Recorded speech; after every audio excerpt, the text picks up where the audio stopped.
शादी हुई है। अपनी आंखों में नई नवेली दुल्हन के हजार सपने सजाए अपने ससुराल की दहलीज पार करती है, लेकिन शादी की पहली ही रात उसके साथ कुछ ऐसा घटित होता है जो उसकी रूह तक को कपा देता है। एक ऐसा भयानक सच जिसकी उसने कभी अपनी सबसे डरावनी कल्पनाओं में भी उम्मीद नहीं की थी। सहमी और टूटी हुई पूजा जब अपनी आखिरी उम्मीद अपनी जेठानी कमलेश के पास हिम्मत जुटाकर अपना दर्द बयां करने जाती है तो सांत्वना के बजाय उसे इनाम में मिलता है चेहरे पर एक जोरदार थप्पड़। पूजा जमीन पर गिरकर बिलख बिलख कर रोने लगती है। आखिर एक नई नवेली दुल्हन के साथ इतना बड़ा धोखा और जुल्म क्यों हुआ? यह कहानी आपको झकझोर कर रख देगी और अंत में एक बहुत गहरी सीख भी देकर जाएगी। लेकिन इस खौफनाक रात तक बात कैसे पहुंची, इसके लिए हमें कहानी के पन्नों को थोड़ा पीछे पलटना होगा। कहानी की असल धुरी है कमलेश। कमलेश एक जिम्मेदार गृहिणी है जो एक भरे पूरे परिवार को संभालती है। उसके परिवार में उसका पति, एक छोटी बेटी, सास, ससुर, एक खामोश दादी और उसका देवर अरुण है। कमलेश के लिए अरुण सिर्फ एक देवर नहीं बल्कि उसके सगे बेटे से भी बढ़कर है।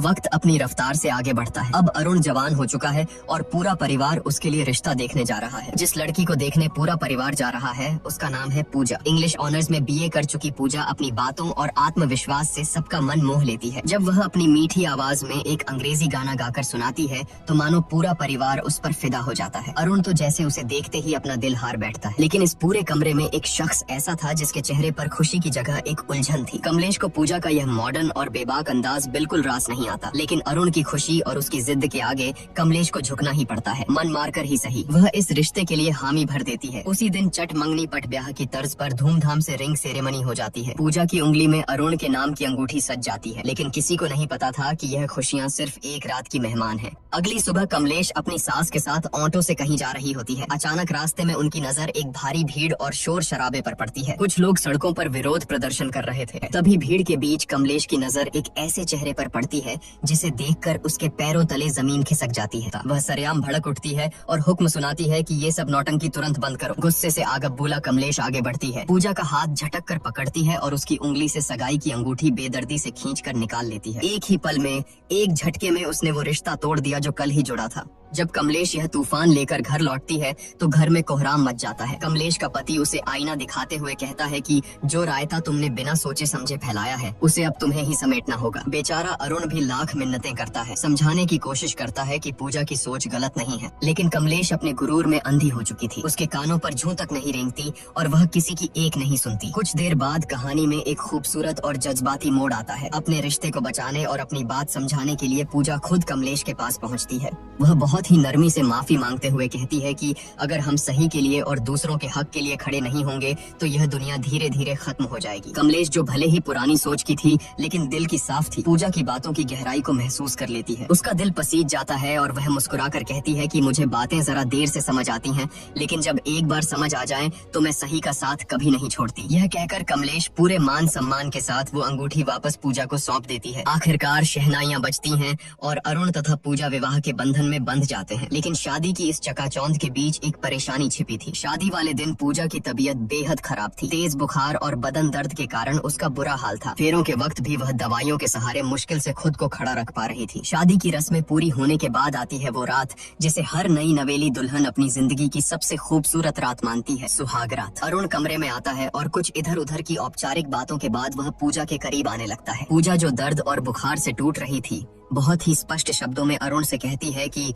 मेरी तबीयत बहुत ज्यादा खराब है, मुझे तेज बुखार है और पूरा शरीर दर्द से टूट रहा है। प्लीज आज हम कुछ भी नहीं करेंगे। लेकिन अरुण पर जैसे हवस और पति होने के गुरूर का भूत सवार था। उसने पूजा की एक न सुनी। पूजा के लगातार मिन्नतें करने, रोने और मना करने के बावजूद अरुण ने अपनी मर्दानगी के अंधे नशे में उसके साथ जबरदस्ती की। नई दुल्हन के वो सुनहरे सपने उसी बिस्तर पर बुरी तरह कुचल दिए गए। सुबह की किरणें कमरे में आईं, लेकिन पूजा की दुनिया में हमेशा के लिए अंधेरा छा चुका था। वह दर्द और सदमे से कराहते हुए बस रोए जा रही थी। अरुण उसे चुप कराने की कोशिश करता है, मानो कोई बहुत मामूली बात हुई हो। वह बड़े हक से कहता है कि अरे मैं तुम्हारा पति हूँ, यह तो मेरा हक है। शादी के बाद तो यह सब होता ही है। यह सुनकर पूजा के अंदर का दर्द एक चीख बनकर फूट पड़ता है। वह बिलखते हुए अरुण की आंखों में देखती है और कहती है कि हक तूने मेरा किया है। शब्द सुनकर अरुण सन्न रह जाता है, लेकिन अपनी घिनौनी हरकत पर शर्मिंदा होने के बजाय उसकी मर्दानगी को चोट लग जाती है। वह गुस्से से आगबबूला होकर कहता है कि अगर तुझे लगता है कि मैंने कुछ गलत किया है तो जा बाहर और चिल्ला चिल्ला कर सबको बता दे। यह कहकर वह निर्दयता से पूजा को कमरे से बाहर निकाल देता है। रोती कांपती पूजा जैसे ही कमरे से बाहर आती है, उसकी नजर आंगन में खड़ी कमलेश पर पड़ती है। कमलेश घर की और पड़ोस की कुछ औरतों से बात कर रही थी। पूजा के कानों में कमलेश की आवाज पड़ती है कि औरतें जितना किसी बम के फटने से नहीं डरती, उतना अपनी इज्जत का तमाशा बनने से डरती हैं। यह एक वाक्य पूजा के सीने में किसी जहरीले तीर की तरह चुभ जाता है। उसे तुरंत समझ आ जाता है कि जिस समाज और परिवार में वह खड़ी है, वहाँ अगर उसने अपना मुंह खोला तो उसे न्याय नहीं मिलेगा, बल्कि इस घर में उसी की इज्जत का सरेआम तमाशा बन जाएगा। समाज और बदनामी के इसी खौफ से हारकर एक जीती जागती हक के लिए लड़ने वाली लड़की अपने आंसू पीते हुए खामोशी से वापस उसी घुटन भरे कमरे में लौट जाती है। उसके मासूम दिल में कहीं न कहीं यह उम्मीद बची थी कि शायद अरुण को अपनी हैवानियत का एहसास हुआ होगा, शायद वह अपनी गलती मानेगा और उससे माफी मांगेगा। लेकिन अरुण का रवैया देखकर पूजा के पैरों तले बची खुची जमीन भी खिसक गई। पूजा पहले से ही असहनीय दर्द में थी, लेकिन अरुण ने अपनी हवस को प्यार का नाम देकर एक बार फिर उसके साथ जबरदस्ती की। पूजा अंदर तक टूट चुकी थी। उसे समझ आ गया था कि जिसे दुनिया पति पत्नी का प्यार कहती है, वह उसके लिए सिर्फ और सिर्फ एक वैवाहिक बल था, जिसके खिलाफ वह कुछ नहीं कर सकती थी। अगली सुबह कमलेश की नजर छत की बाउंड्री पर गुमसुम खड़ी पूजा पर पड़ी। पूजा की आंखों की वीरानी और उसका खामोश चेहरा देखकर कमलेश का दिल धक से रह गया। कमलेश के लाख पूछने पर भी पूजा ने रात का वह खौफनाक सच नहीं बताया। कमलेश समझ गई कि कुछ तो बहुत गलत हुआ है और वह बिना ज्यादा सवाल किए पूजा को उसके मायके छोड़ आई। मायके पहुंचकर पूजा ने सोचा कि शायद दुनिया में एक माँ ही है जो अपनी बेटी का दर्द समझ सकती है। उसने अकेले में अपनी माँ को बीती रात की सारी सच्चाई और अरुण की दरिंदगी के बारे में बता दिया। लेकिन जो जवाब उसकी सगी माँ ने दिया, वह अरुण की हैवानियत से भी ज्यादा खौफनाक था। माँ ने उसे सीने से लगाने के बजाय समझाते हुए कहा कि पति पत्नी के बीच ये सब तो होता ही है, शादी की है तो ये सब तो निभाना ही पड़ेगा। इसमें ना कहने वाली क्या बात थी, इसी से तो परिवार और वंश आगे बढ़ता है। अपनी ही माँ के मुंह से ये शब्द सुनकर पूजा सन्न रह गई। रही सही कसर माँ ने इमोशनल ब्लैकमेल करके पूरी कर दी। घर की गरीबी का वास्ता देते हुए उसने पूजा को तुरंत ससुराल वापस लौटने का हुक्म दिया और धमकी दी कि अगर वह वापस नहीं गई तो वह अपनी नस काट कर जान दे देगी। अपनों से मिले इस धोखे के बाद बेचारी पूजा के पास कोई रास्ता नहीं बचा था। वह एक जिंदा लाश की तरह कमलेश के साथ वापस लौटने लगी। सफर के दौरान एक जगह वॉशरूम जाने के बहाने पूजा ऑटो से उतरी। यह उसकी जिंदगी का सबसे बड़ा फैसला था। उसने पीछे मुड़कर नहीं देखा और वहाँ से चुपचाप भाग निकली। कमलेश ने उसे पागलों की तरह हर जगह ढूंढा, लेकिन पूजा का कोई सुराग नहीं मिला। घर पहुंचकर जब कमलेश ने यह खबर दी तो पूरे परिवार में हड़कंप मच गया। सबने पूजा को ढूंढा, लेकिन वह जैसे हवा में गायब हो गई थी। हारकर कमलेश ने पूजा की दोस्त सोना को फोन मिलाया, जो एक एनजीओ में काम करती थी। सोना ने कहा कि उसे पूजा के बारे में कुछ नहीं पता,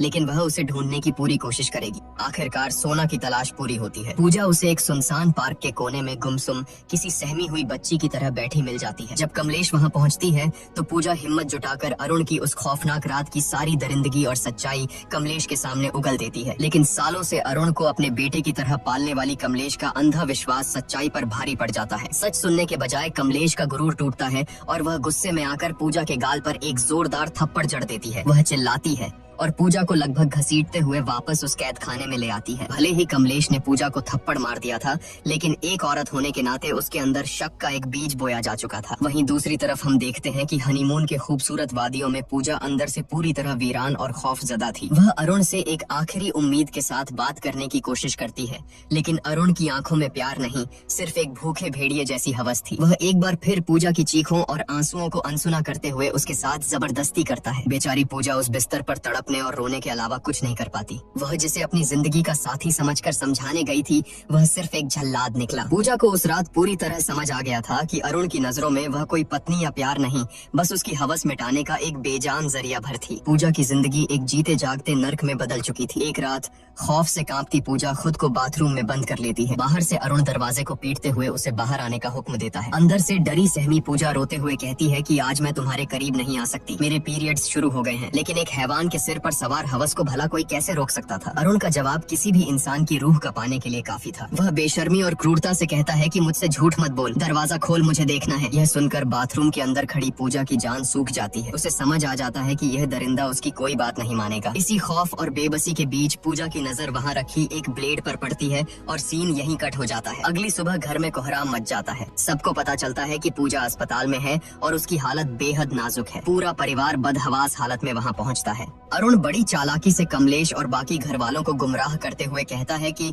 उसे औरतों वाली कोई अंदरूनी दिक्कत थी, शायद उसी वजह से ये हालत हुई है। लेकिन जब कमलेश अंदर जाकर लेडी डॉक्टर से बात करती है तो डॉक्टर जो सच बताती है वह सुनकर कमलेश के पैरों तले जमीन ही नहीं खिसकती बल्कि उसका पूरा वजूद हिल जाता है। डॉक्टर भारी आवाज में बताती है कि पूजा के उन नाजुक हिस्सों पर ब्लेड से गहरे कट लगे हैं और बहुत ज्यादा खून बहने की वजह से उसकी यह हालत हुई है। यह सुनकर कमलेश सन्न रह जाती है। वह तुरंत खुद को संभालती है और घर वालों को वापस भेज देती है, यह कहकर कि वह पूजा के पास रुकेगी। होश आने पर जब कमलेश पूजा के पास बैठती है तो पूजा आंसुओं में डूबकर वह कड़वा सच उगलती है जिसने उसे इस हद तक जाने पर मजबूर किया। यह दर्द सुनकर कमलेश अंदर तक टूट जाती है। उस रात जब कमलेश घर लौटती है तो पूजा के दर्द को महसूस करने के लिए वह खुद बाथरूम में जाती है और हाथ में वही ब्लेड उठाती है। वह उस ब्लेड को अपनी त्वचा पर रखकर वही करने की कोशिश करती है जो पूजा ने किया था, लेकिन ब्लेड की हल्की सी चुभन से ही उसके हाथ कांप जाते हैं। वह ब्लेड फेंक देती है। उस एक पल में कमलेश को गहराई से एहसास हो जाता है कि आखिर वो 21 साल की मासूम लड़की किस कदर खौफ और दर्द से गुजरी होगी